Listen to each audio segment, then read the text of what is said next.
Anakin and Yoda are probably the truest threats in the Jedi Order, and he needs to target them specifically. But Yeah, I'll, yeah. I mean, obviously, yeah, Sidious beats Yoda in the straight up fight in the Senate chamber, but I wonder if Yoda got to him earlier, if Yoda could have taken him down.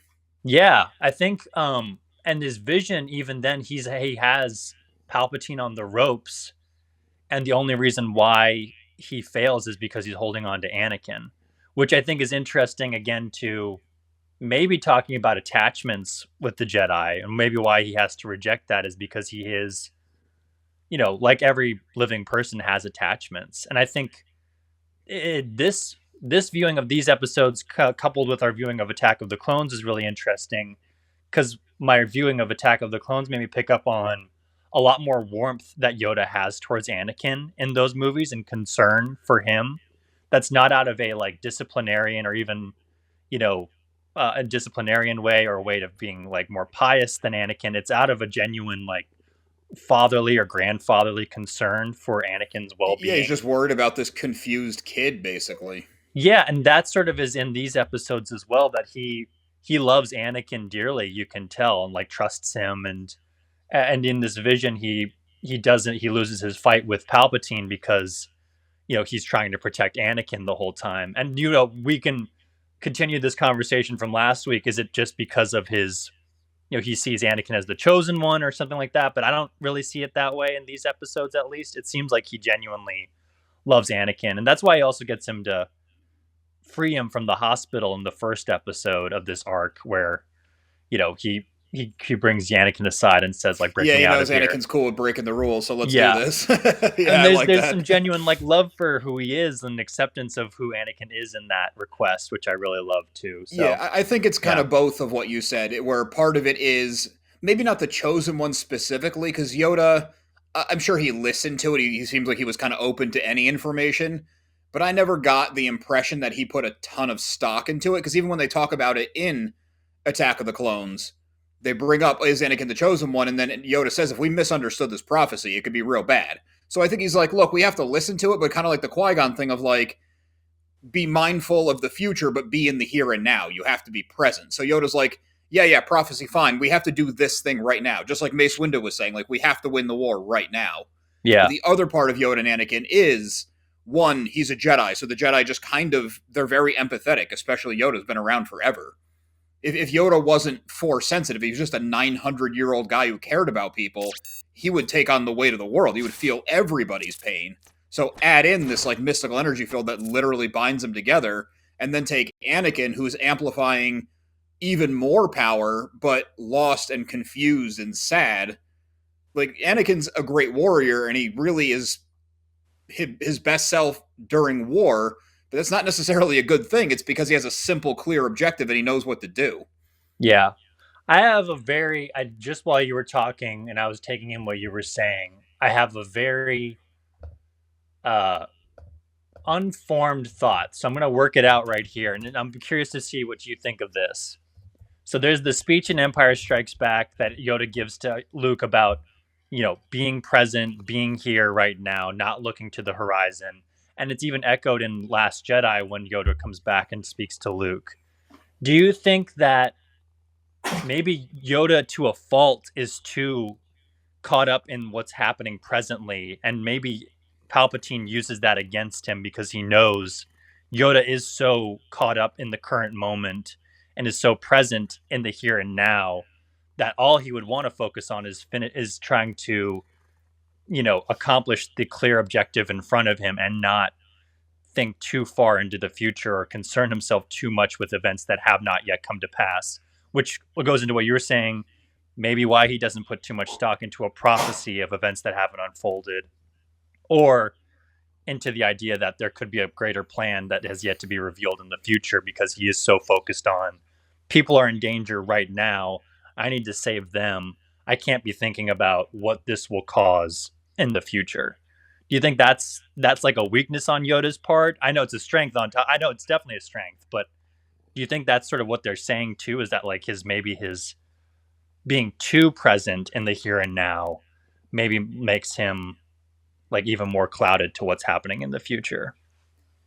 Just based on what I've been studying between like the Force and then the Eastern religions and Eastern philosophies that it's based on, I would say not in Yoda's case. I could definitely see how that could be a problem. Like maybe a young Obi-Wan who, because young Obi-Wan was a little bit rebellious against Qui-Gon when Qui-Gon said, be present in the moment. Obi-Wan wasn't all the time. But what if it was the other way where he was too present? And just what you were saying, he had tunnel vision. Like, no, we have to get this one thing done. He's missing everything going on around him. But mindfulness is that being in the moment and just excelling at the thing you're doing.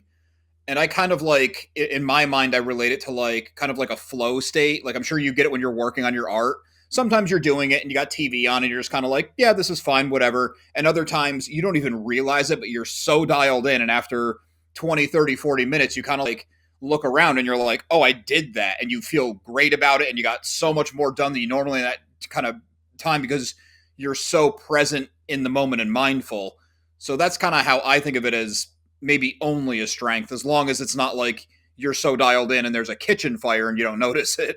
Yeah. And also, it's not like it's Yoda's fault that Palpatine's clouding him, using his powers to cloud their visions, and the dark side's growing in mass. That's not Yoda's problem.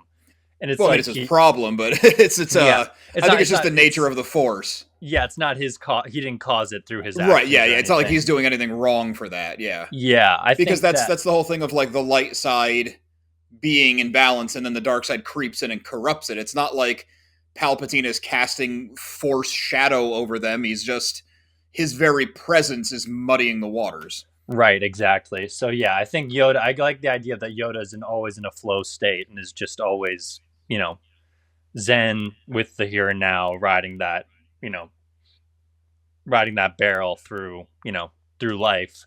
Yeah, I I think that actually comes through a lot in Attack of the Clones when he has the lightsaber duel because it's cool, it's Yeah, flashy, it's fun to watch. We didn't know Yoda was going to have a lightsaber, um, but then when he's done, he's just like, it's like you just dropped 1,000 pounds on his shoulders. He's just like, yeah. he can't take it anymore because he had to do so much in that flow state that when he comes to, he's just like, I can't keep doing this. Yeah, no, I think that's a really great way of looking at Yoda. If you're getting value or entertainment out of any of my transmissions, it would mean a lot if you would join the Remnant and subscribe. I love thinking about the reality of this being the last episode of the Clone Wars, and it ends on this very thoughtful, meditative look on Star Wars and how the Force works. And I kind of feel like as it's fitting that is this the last thing George Lucas touched in Star Wars are these episodes, right? So it's sort of like fitting that this is him saying farewell, is just this final rumination, reflection on the Force and how it works and how it maybe lets someone live on past their physical life, which I think there's something poetic in that, which I really like. Yeah, Um, I like that you brought that up because I was thinking about not even as deep as that, but just like, oh, this is the end of the show before the Disney buyout. And I'm not saying this to badmouth Disney. I know that's the popular thing to do online. I still think they've done more good than bad, even though the franchise needs some work. yeah, Um, but this being the end of George Lucas's tenure, the guy who created it, the guy who wanted to say very specific things, even if they didn't know this Clone Wars show was getting canceled, to even end a season, like, okay, we're going to put the action aside. We're not going to have any clones in these episodes, no battle droids, no explosions, no Anakin. We're just going to have Yoda go on a spiritual journey. Like, I imagine the writer's room was like, George, are you sure? Maybe we could do it as like a B story and have Anakin blowing up a bridge. And he's like, no, no, no. We're going to talk about the Force and we're going to go out. It's like, yeah. that's a Well, bold choice. and especially because and it kind of fits. This is a George Lucas idea because his favorite episodes, I think, are the Void episodes with the little guy hanging out with the astromech droids. Like those are his favorites, where it's just a bunch of like wacky hijinks and a little guy going through an existential crisis while he's talking to things that can't talk back to him. Yeah, I remember reading that and I was like, oh, I hated those. Yeah. So he seems to be very much like he loves his abstract, weird stuff, which I really like. That he's, again, I feel pretty confident that this is a George idea to end a series, as end a season on a thought piece. Yeah. Yeah, which Or I maybe think he is had really the great. arc kind of outlined and he's like, we have to get it in. And they're like, well, that's like maybe he didn't intend for it to be the end, but it just they had to do it because he really wanted it, and it's slotted that way. I'm not really sure, but yeah, I do Yeah. like that too. Um, I also like to think that we all look for all this stuff in Star Wars and what we love about it, and I would bet maybe 10% of what any fan looks for in Star Wars lines up with what George Lucas cares about in Star Wars. I Yeah. don't want to put words in his mouth, but I just feel like he would hear this conversation and be like, "Shut up." Yeah. Well, he always reinforces it that this show and the franchise are for 12-year-olds. This is for children to talk and play around and things like that. And I don't think he ever took the time to insult any other fan base, but I think he made his intentions clear with that. Like, you know, there's thought that he put a lot of thought into this, and he definitely, worked hard to make sure that these stories were good, but the intended audience was always the 12-year-olds who would then go play this outside. I feel like.